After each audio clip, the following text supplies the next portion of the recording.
Welcome to the channel where American history becomes simple, clear, and meaningful. Here, we don't just study dates and events, we learn English through real stories that shaped the United States. In today's episode, we explore a time of colonies, conflict, fear, and freedom, the first peoples of this land. As we move through this story, we'll discover how ordinary people slowly began to see themselves in a new way as Americans. So listen carefully, learn naturally, and travel back in time with us. Let's begin. The first Europeans. Long before Columbus became a famous name, Europeans had already reached North America. Around the year 1000, Norse sailors crossed the cold waters of the North Atlantic from Greenland. Led by Leif Erikson, they explored the northeastern coast of what is now Canada and spent at least one winter there. Viking stories claim they traveled much farther south, but only one site has been proven.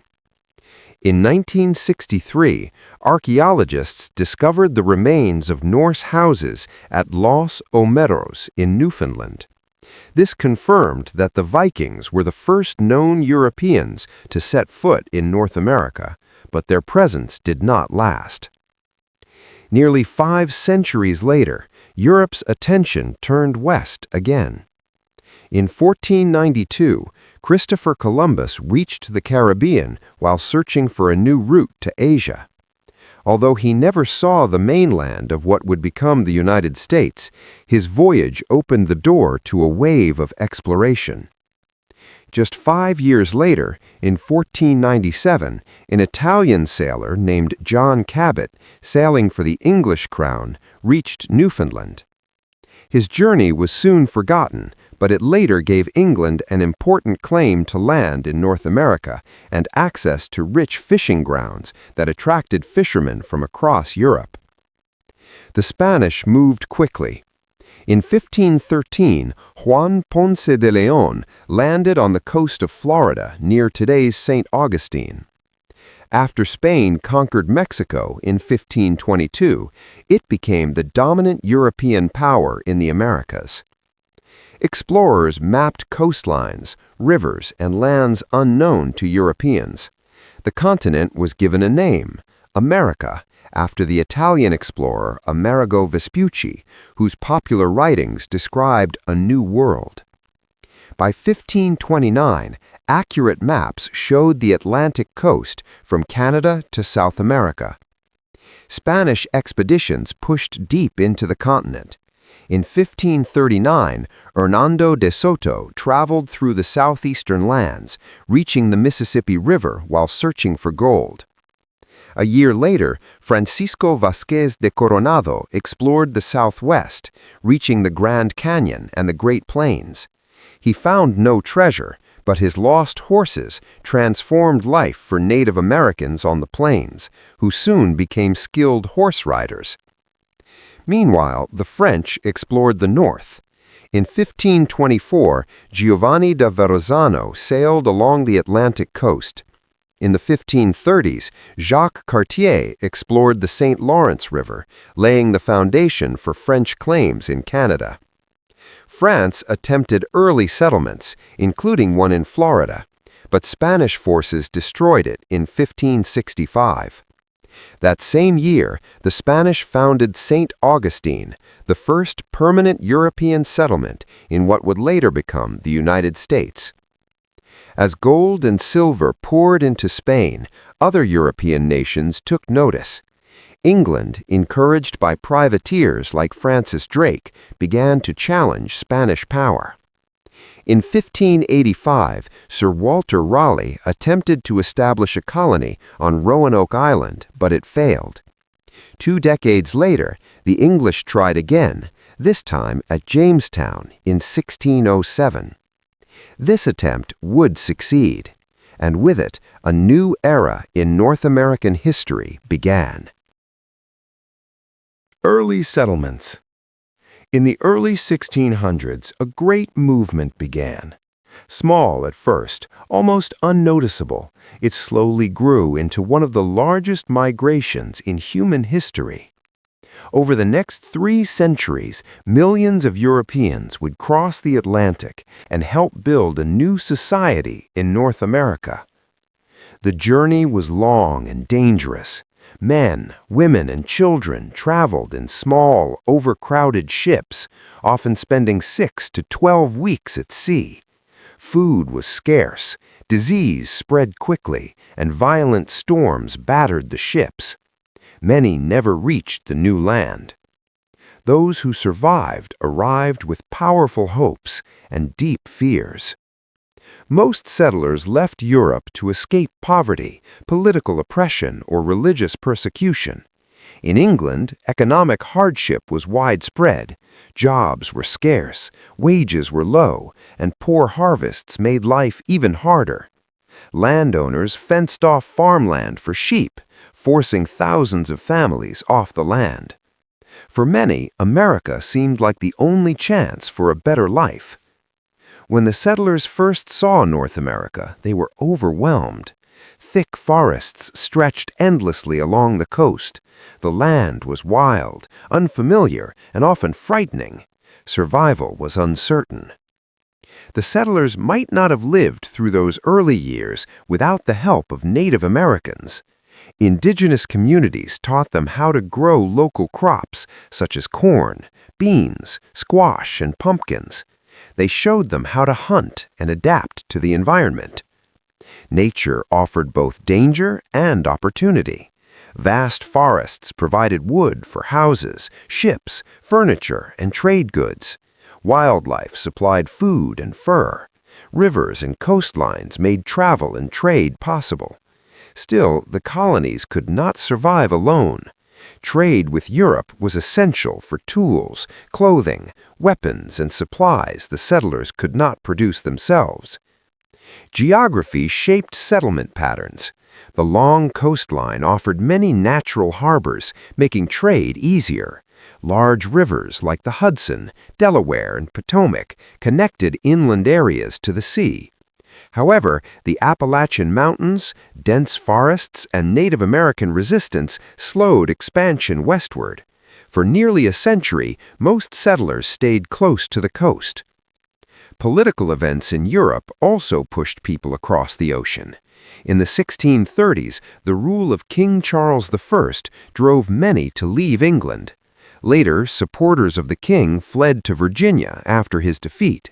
In Germany, constant wars and religious persecution sent waves of immigrants toward America in the late 1600s and 1700s. Starting a new life required careful planning and money. Settlers needed tools, seeds, livestock, weapons, and building materials. Because governments did not directly organize English colonization, private companies and investors funded most voyages, hoping to profit from the new land. Slowly, along the Atlantic coast, small settlements grew into lasting colonies. The foundation of a new society had been laid, but survival was still far from guaranteed. Jamestown.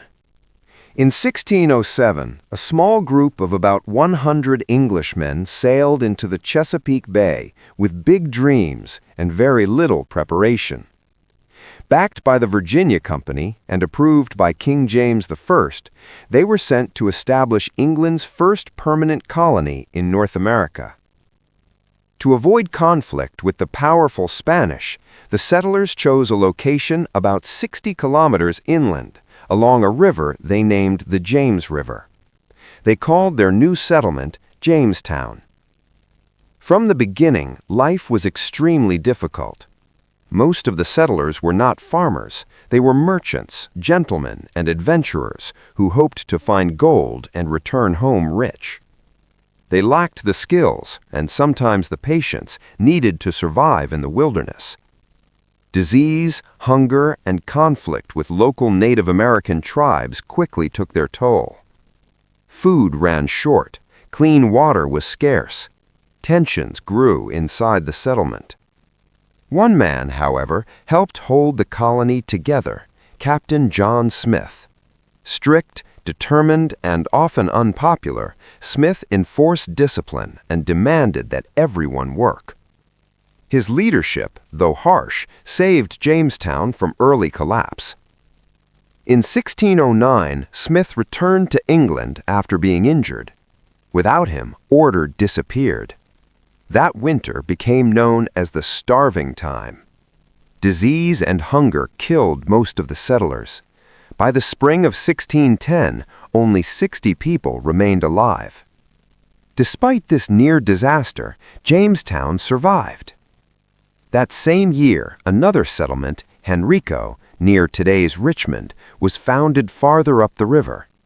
But the colony still struggled to find a stable economy.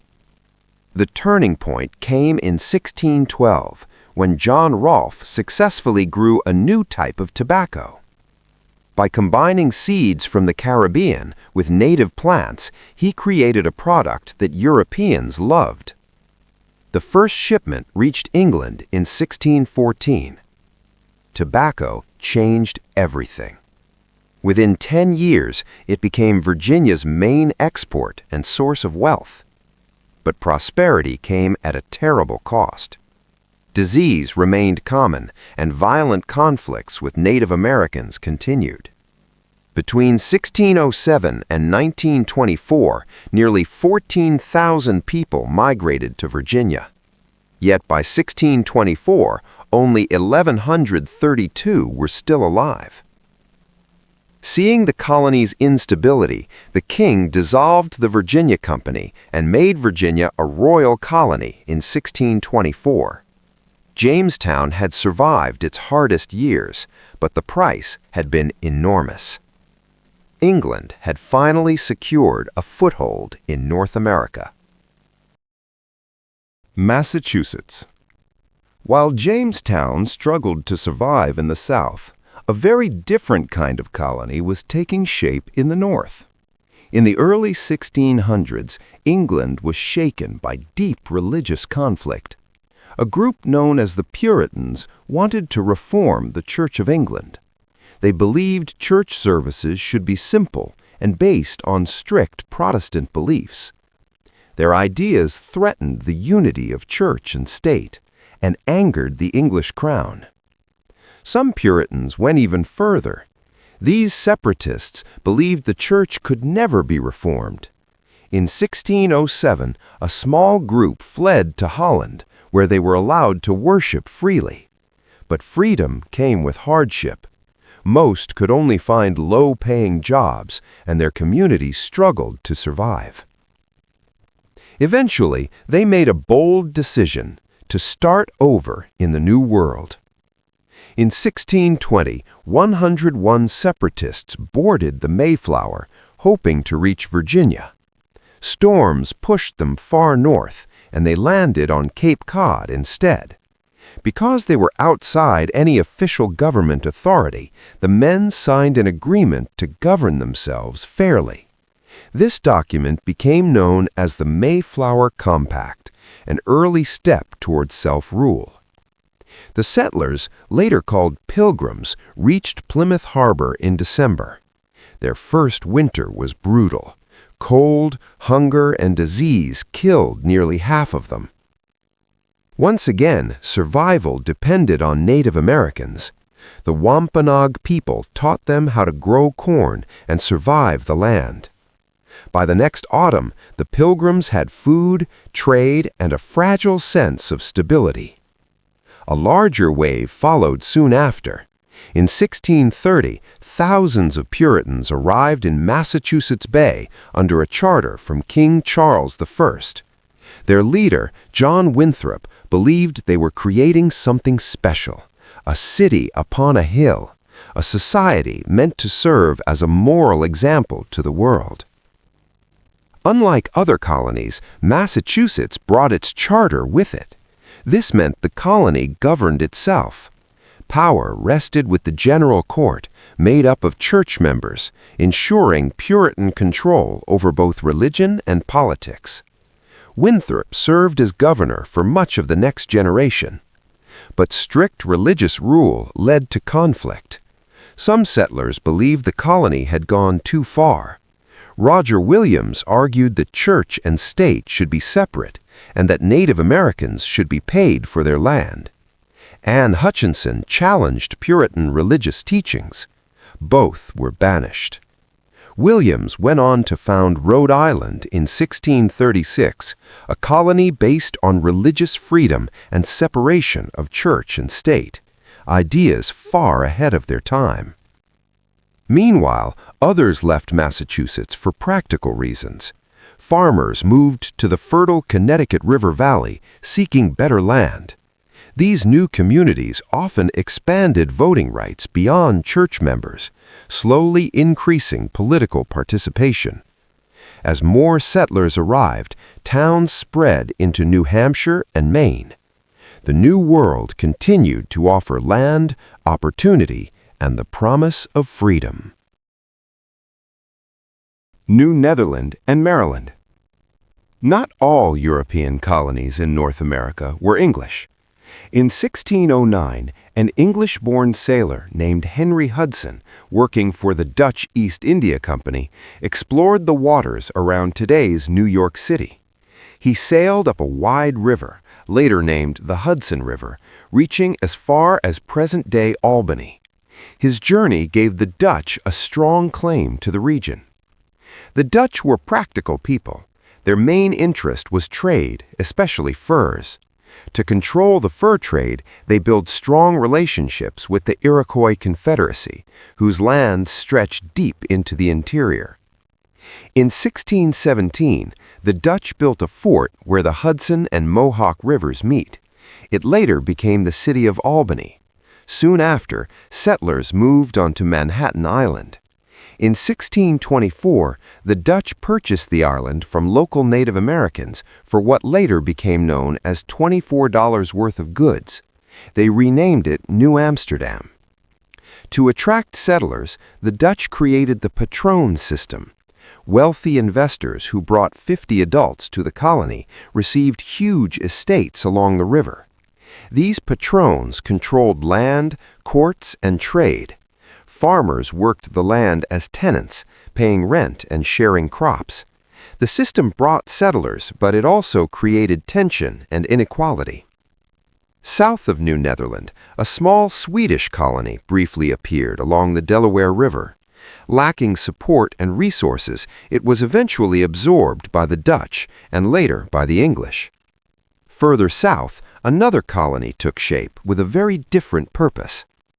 In 1632, King Charles I granted land north of the Potomac River to the Calvert family. The new colony was called Maryland. It was intended as a refuge for Catholics who faced persecution in Protestant England. Maryland's first settlement, St. Mary's, was founded in 1634.